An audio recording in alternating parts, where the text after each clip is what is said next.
The title is This Island's Mine, which picks up the theme of this afternoon, and it's Black versus African Shakespeares. I also want to say that this is a paper that is in effect written with a colleague of mine, Colette Gordon from the University of the Witwatersrand. So as I speak this paper, please imagine Colette's voice coming through mine, however difficult that may be. We've been discussing the vexed question about the history of black and Asian actors' presence or absence in British productions of Shakespeare for as long as we can remember. And although that story seems to be moving towards a happy ending, although Tony has qualified that happiness of that ending somewhat, there are more black actors on Shakespearean stages, and not merely as carriers of spears or cups, meant in Prufrock's words to swell a scene or two, but as people completely, utterly capable of carrying Shakespeare's major parts. We're all aware of the concept of colourblind acting and casting. We also know that there is never such a thing, however, as complete blindness with regard to colour. We're at most sand blind, if we're lucky. The clearest example of ridding ourselves of our colouring sight is, let's take Othello the character. For decades, no one thought twice of a white actor playing Othello in blackface. Now, no one would dream of casting anyone except a black actor in the part. Why not? If we're going to be colourblind, then we should have no preconception, no prejudice about whom we cast as Othello, should we? For some time now, we have had white actors playing the part without pretending to be black, and we've even had black actors playing Iago. But can we read a white Othello or a black Iago neutrally, without attending to or noticing in any way the fact that they're either black or white? And whatever colour we choose our Othellos and Iagos to be, do we need them to be racially different? I'm not sure. But I'm sure that these are very difficult and uncomfortable questions. Rather than try to answer them, I want to focus on that we and the our that I invoked in the sentence before. Who is this we? The people in this room? The people in the city? The people in what is called the United Kingdom? The community of the world? The wider we cast our we, the clearer it becomes that the community of that we will be split by a difference of language, place, history, religion, economic circumstance, and yes, colour and race. I therefore want to shift our discussion to examine more closely the parameters of the pronoun we and the structure of exclusion or othering from which it gets its sense as a word, as a part of language. The other pronouns that we keep at arm's length in order to encompass those that it includes within itself. They, he, she, you, and yes, even it. Especially it. It is a simple fact of language, not only of politics or culture, but of how words get to mean what they do, that we cannot mean anything without somebody or something that stands in opposition, in contrast to it, and is therefore excluded from it. We cannot mean us if it has not, before anything else, excluded a they or a them. I cannot use I to refer to myself if it does not already oppose itself to a he or a she, a you or an it. The very use of the word we then is deeply prejudiced. It prejudges, it excludes, it exists by contrasting itself to something or somebody other. But one of the fascinating things about pronouns is that they're not fixed. They do not belong to anybody or to any group. They are what linguists call shifters. They shift to whoever is using them. And along with that shift goes the excluding effect of the pronoun. Because I have the power of the floor, I have the power to refer to myself as I, and the concomitant power to refer to you as you, and to refer to Tony as him. But I is not my name. Me is not, contrary to what Julie Andrews sings, the name I call myself. Each of you can appropriate that I as your own, immediately, as you do so, identifying yourself in opposition to me and to those around you, unless, of course, you decide to include them by expanding your I to a common we.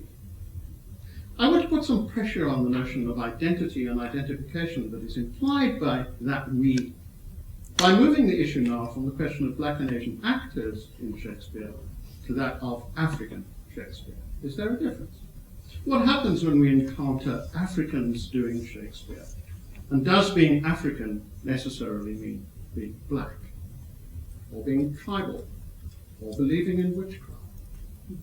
Let me start with what is probably the earliest internationally acclaimed instance of South African Shakespeare, which was also celebrated for being quintessentially African, the so-called Zulu Macbeth Umabata that Tony mentioned at the end of his speech. In a successive series of productions and revivals, this Macbeth, performed entirely by a black South African cast, and in Zulu, successively and successfully wowed audiences in London and elsewhere from the 1970s to the early 2000s after a successful run in South Africa in the early 1970s. Greg Doran remarked in 1995 that it was the best production of Shakespeare that he had ever seen. Now, South African and some British Shakespeareans were a bit more sceptical. Natasha Distiller makes a point that will come up later in my talk, that Umabata offered a disjunctive relation between Shakespeare and Africa to the detriment of the specificities of Africa. She observes that in Umabata, Shakespeare brings the universal themes, and Africans bring the music and the energetic mass of bodies. And it was for the energetic mass of bodies and enthusiastic dancing that this production was generally praised around the world. Nobody talked about the poetry of its language. She also argues that, especially in its marketing, the play engaged in a reductive commodification by which its Zuluness was transformed into an exotic but exciting otherness that came to stand for everything African. This included the bare-breasted maidens that were seen on the stage, but also ranged from supposedly natural rhythm in drumming and dancing, and the primitive, warring, bloodthirsty, ambitious chief, to the fact that bodies in motion supplanted the language and dialogue of Shakespeare, Shakespeare's original, and also an inherent belief in witchcraft and a belief in the oppositions of tribalism. Kate McCluskey, then director of the Shakespeare Institute at the University of Birmingham, found the production embarrassing and disturbing insofar as it seemed to her to be a form of tourist theatre that invites us to celebrate the exotic. Now, with the example of the Zulu Macbeth in mind, let us move to another South African and supposedly African performance of Shakespeare, the Isango Group's operatic adaptation of Shakespeare's erotic narrative poem, Venus and Adonis, entitled Uvinas no Adonisi, at the Globe to Globe Festival in 2012. Now, Uvinas no Adonisi was one of the productions staged over 6 weeks at the Globe Theatre in languages other than English. The festival, I have to say, was an astonishing achievement, logistically, culturally, theatrically, and internationally. Shakespeare had been staged in non-English versions by actors from beyond the UK before, but never on the scale and never with such popular acclaim and enthusiasm. This surely was a colossal example of Shakespeare on a global scale. Under the general banner, Shakespeare's Coming Home, companies from around the world were invited to stage a Shakespeare play in a language that was not allowed to be English. Catchy as Shakespeare Coming Home may have been, it is in some ways unfortunate that its suggestions that England, and specifically London and Globe, are Shakespeare's real homes. That whenever the Bard of Avon has been read, taught, translated, performed, or appropriated beyond these shores, it is by either being on holiday or in exile. Now, the South African contribution, which opened the festival, presented its audiences with not one, but 6 South African languages, including English. It broke the rules. The arias are all in English. Not one, but 7 different incarnations of the goddess of life, in addition to 2 choruses, male and female, a sinewy skeleton representing death, 1 Adonis, 1 boar, and 2 amorous horse puppets. A curious thing about this production is the fact that it was chosen at all.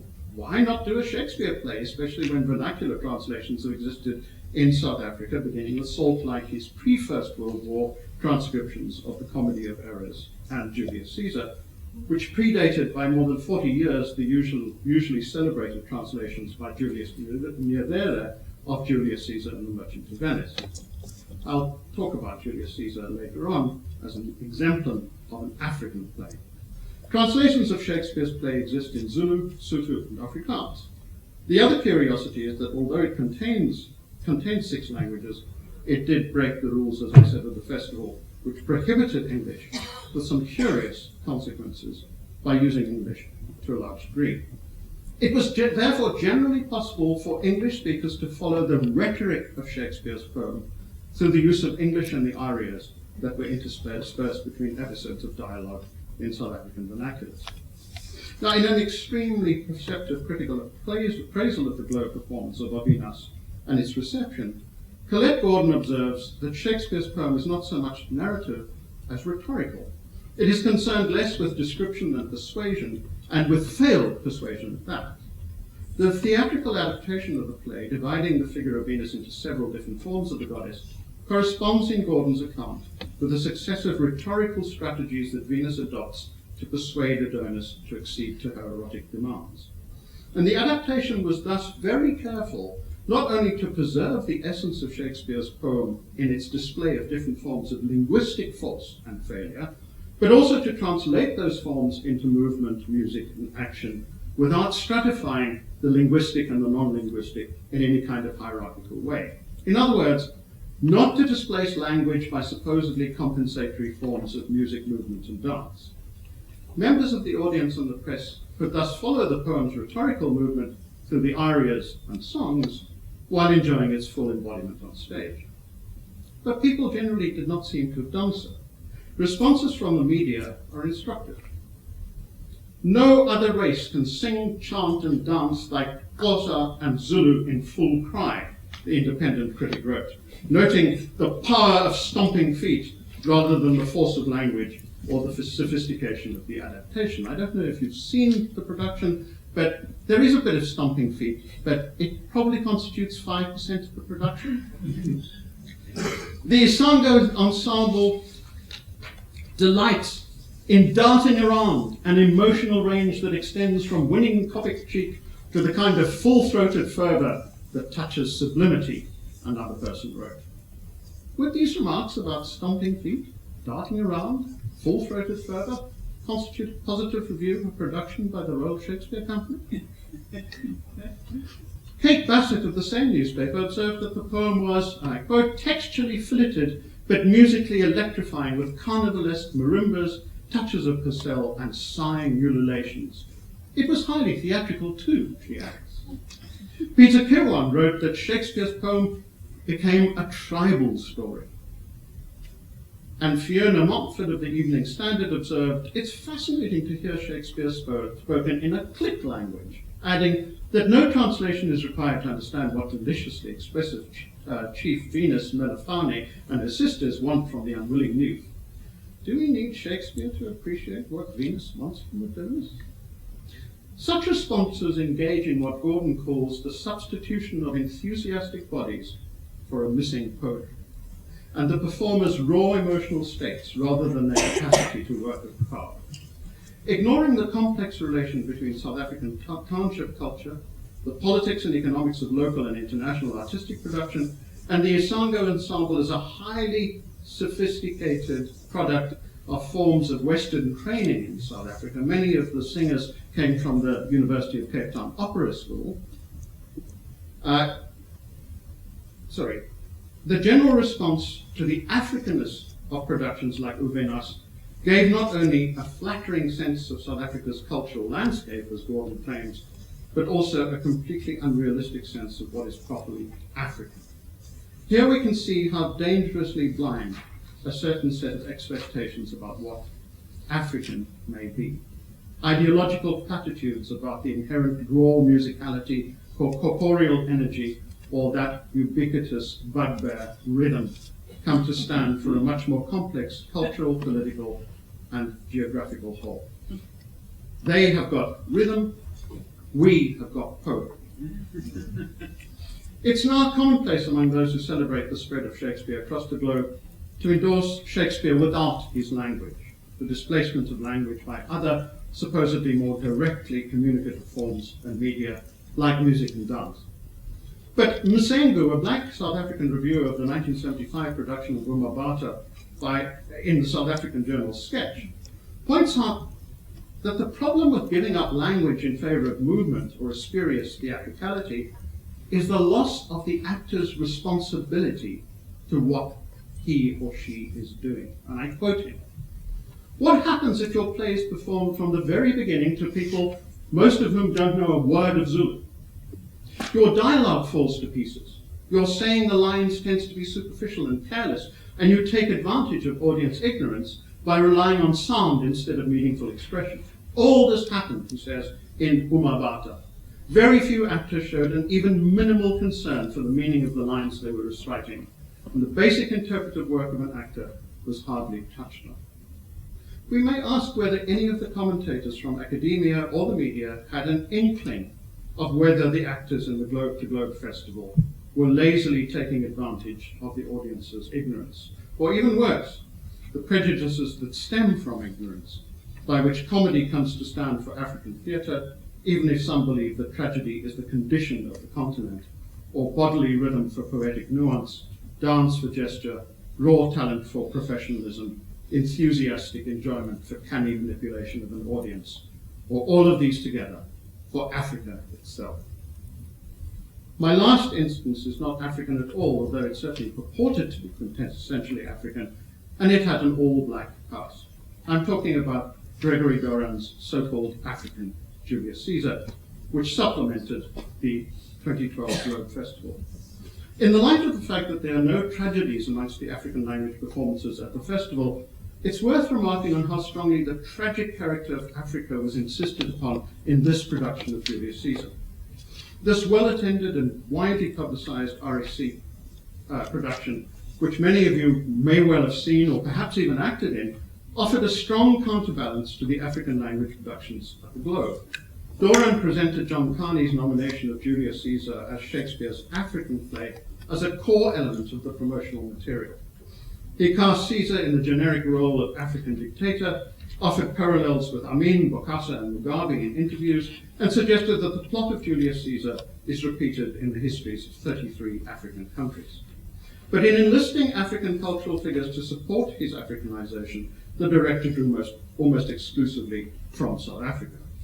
Each presents nuanced, the figures are John Carney, Saul Blakey, and Nelson Mandela. Each presents nuanced, highly personal insights into Shakespeare, though none so relevant to Doran's production as the playwrights, particularly in Nigeria, whose experimentation with tragic forms and vigorous debates about tragedy in Africa might have challenged the tragedy of Africa narrative willingly reinforced by the British press. Audiences and critics left the RSC show, it appears, persuaded of Julius Caesar's relevance and power as an African play. The quality of its production, its confident execution, attention to detail, overall coherence, and the excellence of the all-black cast provoked a consensus that Julius Caesar makes as much sense presented in a present-day African state, or more sense, than in Western modern dress, or exoticizing, as Doran's called it, original dress togas and florals. The RSC Ashanti togas and wraparound lakos were welcomed and praised for their authentic quality. So strong was the claim to Shakespeare's African play that more than a few imagined that this was actually an African production, not a production of Africa by a mostly British cast. Even African specialist Richard Darden, who wrote the program notes, concluded in his review that, and I quote, "An all-European cast could only come to the play as a reenactment of ancient history, but this African production is a news story." While the journalist gestures towards Shakespeare's universality, the play's capacity to be global and timeless, the real rhetorical force of his words lies in their citation of the stock imagery of the archetypal African news story: black dictators, khaki guerrilla uniforms, bloody coups. The tragedy of Africa's narrative figures this as a kind of tragic fate which speaks to and of the whole world, a concentration of history that allows us all a metaphor to apply to the rest of the world. In Doran's words, quote, "Caesar could be Idi Amin, or Jean Bedel Bokassa, Mobutu, or Robert Mugabe, But he adds that it is also unimaginable that in Shakespeare's homeland, can you imagine, he asks, if someone knocked off David Cameron and we brought him into Trafalgar Square and exposed his body? How ridiculous would that be? But it happens in Africa, of course. Staying with Julius Caesar, I want to conclude by moving out of the theatre and into the prison. Many of you will know about the Robben Island Shakespeare, a copy of Shakespeare's complete works that circulated among a small number of political prisoners on Robben Island, including Nelson Mandela, who placed their signatures against their favourite passages in the book. The book is thus a record of appropriation, the making one's own of Shakespeare by people who were fighting a pernicious system that fed voraciously on the divisions that pronouns make possible, but not necessarily inevitable. The Robben Island Shakespeare has toured and been displayed around the world. I've seen it on display on 3 locations outside South Africa, and on each occasion it has been opened on the same predictable page, the one bearing Nelson Mandela's signature against the speech from Julius Caesar. Cowards die many times before their deaths. The valiant only taste of death but once. Caesar's thought attests to Mandela's extraordinary personal stoicism, his own sense of implacable courage and forbearance. But it is not necessarily an endorsement of Shakespeare's Roman tragedy as quintessentially African. When the book was displayed at the Folger Shakespeare Library in Washington, D.C. in 2013, where I was director of research, I desperately tried to persuade my colleagues to allow voices other than Mandela's to speak through its pages. The page I urged them to display was signed by Billy Nair, a prisoner of Indian extraction, who put his unfamiliar name against the following defiant claim, thereby making the words completely his own in the name of a we. This island's mine, by Sycorax my mother, which thou stolest from me. Wouldn't that have been striking? Blair and Caliban's pronoun mine resonating in the name of a greater we, of which Shakespeare is indeed a small part. My colleagues were not persuaded.